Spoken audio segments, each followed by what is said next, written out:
Hello everyone. It has been a while since I've made one of these videos, and I did promise to do a unboxing of when the Necron Codex and such came, but due to depression and stuff, I wasn't able to.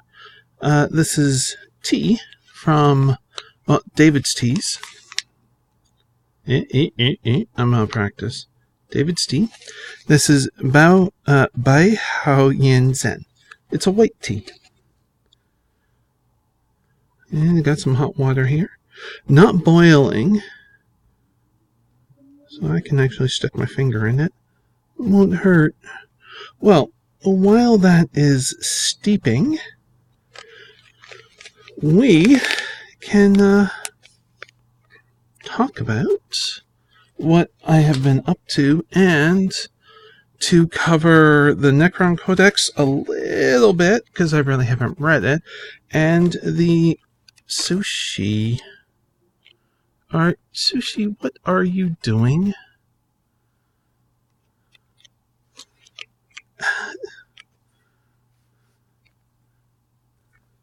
Mechanicus. Adeptus Mechanicus Codex. You gonna walk on the keyboard more? Yes. Sushi, do you want, sorry for the bright light. Do you want to go up here? Your cat grass is up here. Yeah, okay. So this is the Adeptus Mechanicus. Now we got this codex because I did do a video on the unboxing of, what the hell was it called? It was the Necron versus Adeptus Mechanicus. Something forged, something. So let me just show just the inside cover here. Fantastic artwork. Now, obviously, it has a lot of stuff in here.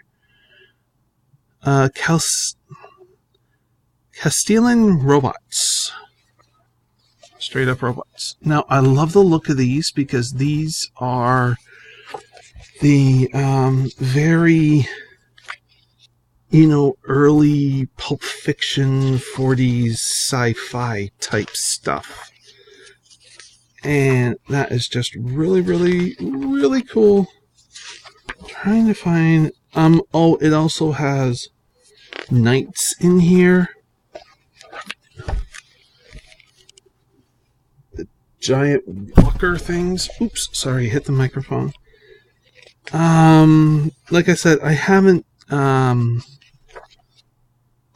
read any of this, which is a shame, but I'm very slow at the reading. It's just the way that I am. I'm trying to see here if I can get some model pictures real quick of what comes in the box. The mini knights, as I like to call them. Well, those are the stats. Got the robots. Now, is it the Imperium? They kind of go, not doing AI. Not doing AI. So the fact that they have robots in here, I'm kind of curious about that.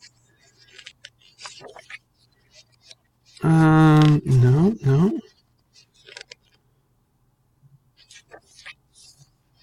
No, it doesn't look like it, but... And I don't want to show too much of the inside, mostly because of copyright issues. I'm not going to show you text and stuff like that. And now, all right, let's just put this here. But I think that codex looks really good and stuff like that. But this is a Necron one. And because I love the Necrons, we got the special edition. And the cover just looks incredible.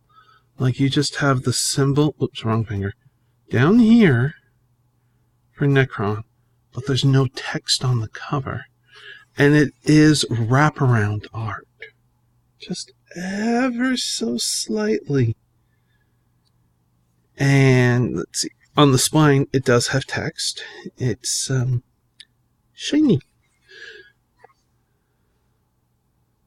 It doesn't show up too well on the camera, but that is... the edges have been finished with a black shine finish. And something that I love in books that some places are doing now. Where is it? Including these. Sewing into the spine. I just love that. I don't know why. I just do. Again, I don't want to show too much of the actual, but I did want to read something in here. Like, it has Immortals, Lichguard. The other thing that what makes the Codex good instead of the Xenos version is the points of the cost of units and stuff like that. It's a little bit lower for some of them, so it gives a better force. You can bring a few more things, which is fantastic. Yeah, destroyers, destroyer lords, flayed ones. Was it in here? I thought it was in this section right here, actually. Death marks. They're a sniper unit. Very valuable.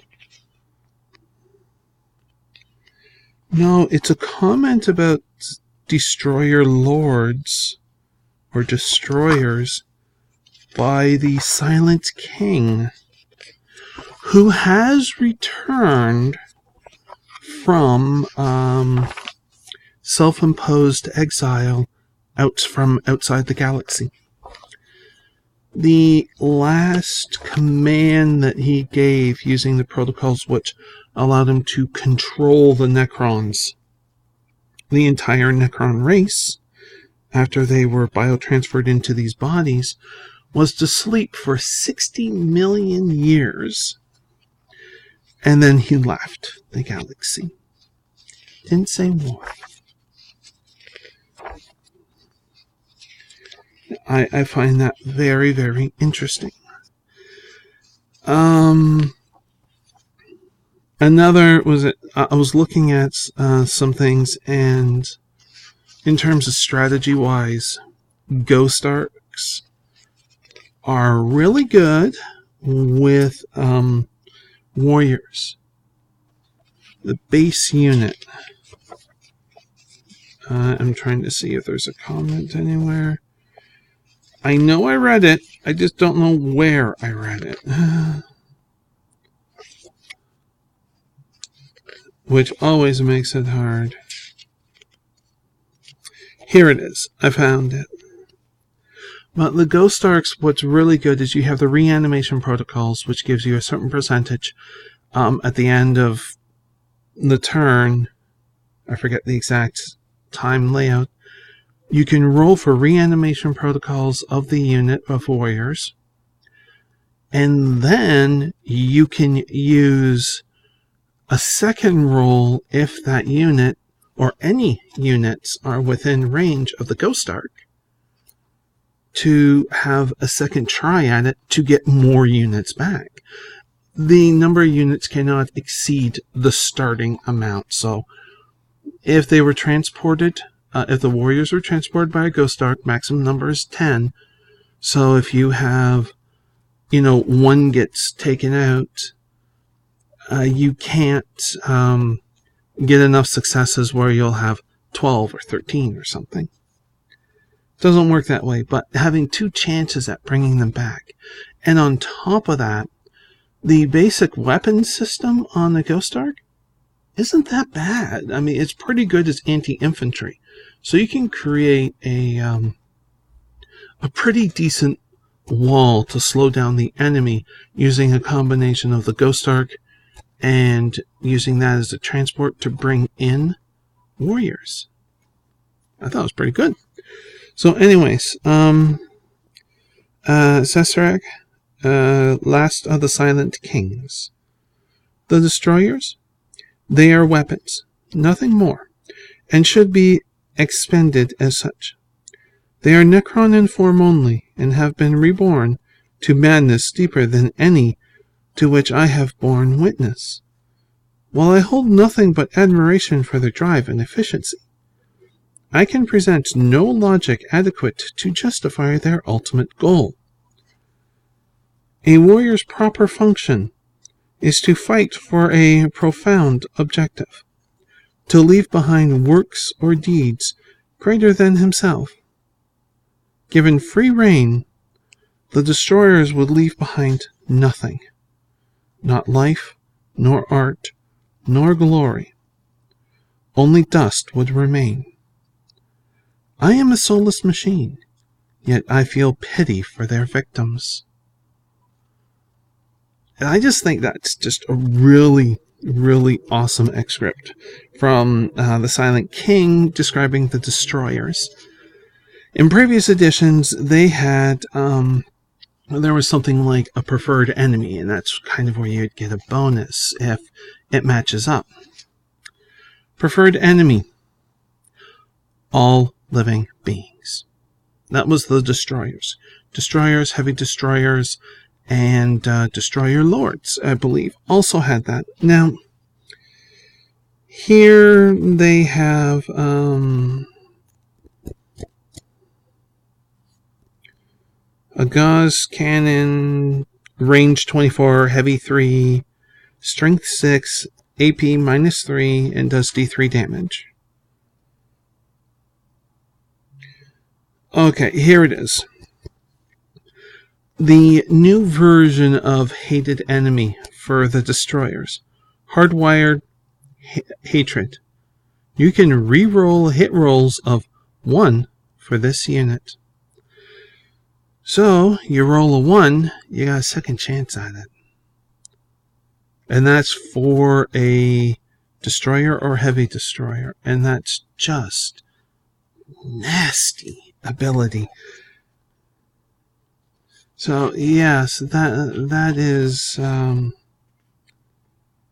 Actually, here's a good picture. In their relentless search for relics of the machine god, the servants of the Adeptus Mechanicus have encroached upon the rightful domain of the Necrons of the Sautek dynasty. Commanded by their ancient tyrant king, these soulless creatures of living metal march forth to destroy the arrogant interlopers.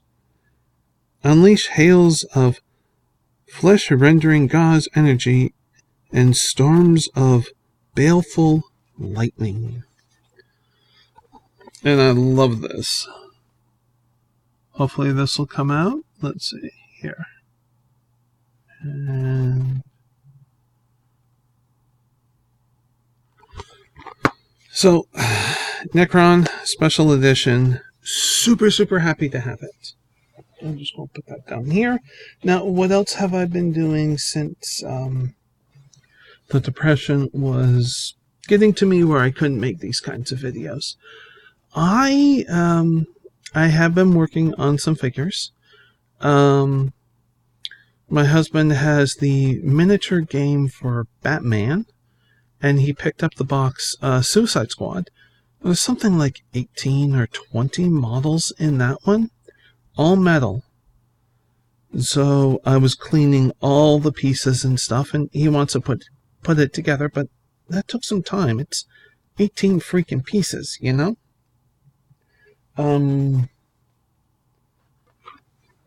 My latest one that I have been working on, once I finished that, was Abaddon. This is a fine cast. I spent about an hour just getting it so he had feet he could stand, because of all of this kind of stuff. There was so much of it on his feet, it took forever to get. So yeah, he has feet now. What else have I done? I've been working on various sisters. This is a heavy flamer, I believe. A heavy flamer sister. Let's see. Can you focus? Or is it too much for you, you cheap webcam? Obviously not painted. I don't have any brushes or anything yet. This one is a heavy bolter. So obviously all of this had to be cleaned and so forth. And attached. Their weapons were not attached. Backpacks were not attached. You know? And so...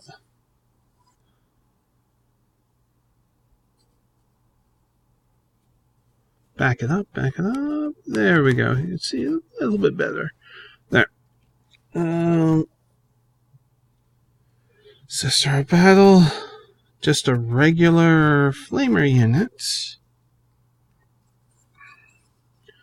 I have been trying to get the ones that I want of Sisters of Battle in metal. Like the ones I would like to have in metal before they go away. Let's see. This here. Oops. This is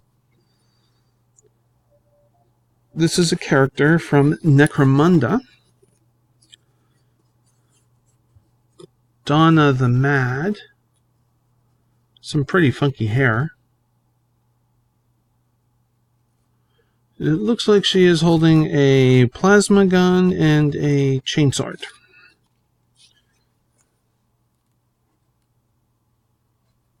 I finished off Necron Lord. I can't believe I just forgot his name. He's the Storm Lord.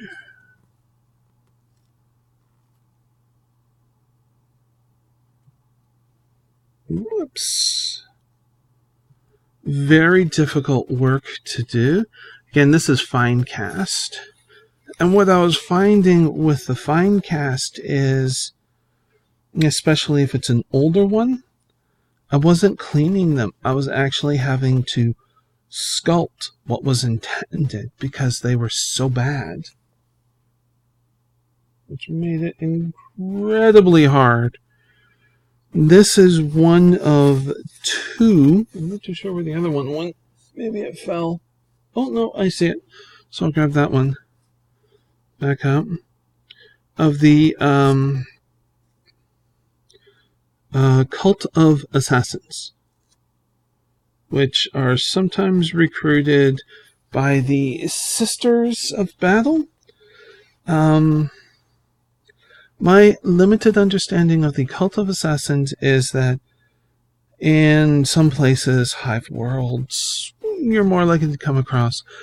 And there are different kind of cults who will do assassinations, usually for a chaos god.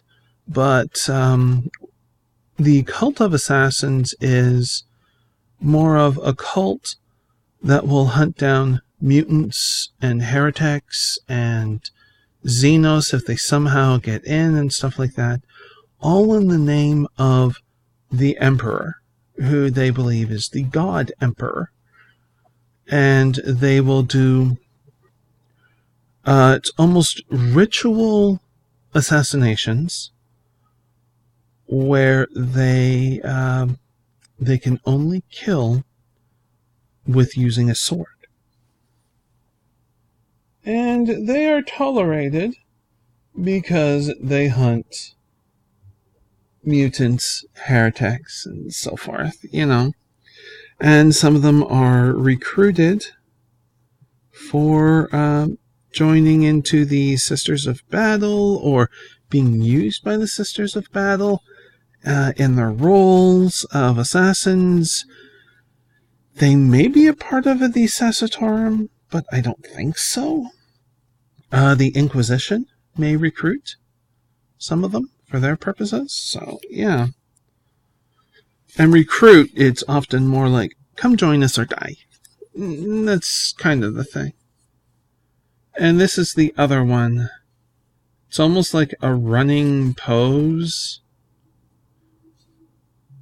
In heeled boots, of course. You gotta have the heeled boots. With a two-handed sword being held very strangely. I don't know. Anyways, yeah, this was another fine cast that was horrifically bad to do because I was having to sculpt it. But that's really what I've been up to. In this box here, I have some other things that need to be cleaned. There's another just regular Citadel box there that I think that's Dark Eldar. I got a Penitent Engine over there. I got more stuff up there. And I haven't scratched the surface of the stuff. That's just what's around me. Anyways, so I'm going to wrap this up. This is just over 20 minutes. And I'm not going to promise that I'm going to do more of these. It's all up to how I'm feeling and that sort of stuff, both physical health and mental health. And today I'm doing okay. At least in the mental health. Physically, I got the blanket in part for protection from sushi and asking me to get up. I need to rest. A lot. Today. It's been a little bit busy for me the last couple of days, so no pushing, just resting. Yay! And hopefully drinking tea. Now I'm going to wrap up and clean up and just continue on with, I have no idea what. Maybe playing some games, maybe recording, probably just playing games. Possibly Secret World. That's a good game. If you don't know it, look into it. It's free to play now. You don't have to spend any money, but it's a little bit more of a grind if you are using it as free to play. But it's interesting, and if you like Cthulhu-esque type stuff, that's a game for you. Definitely. Okay, well, I hope you enjoyed this video. And if you're new to the channel, you can do a whole bunch of subscribing stuff down below. But until next we meet, please do be safe, everyone. Bye.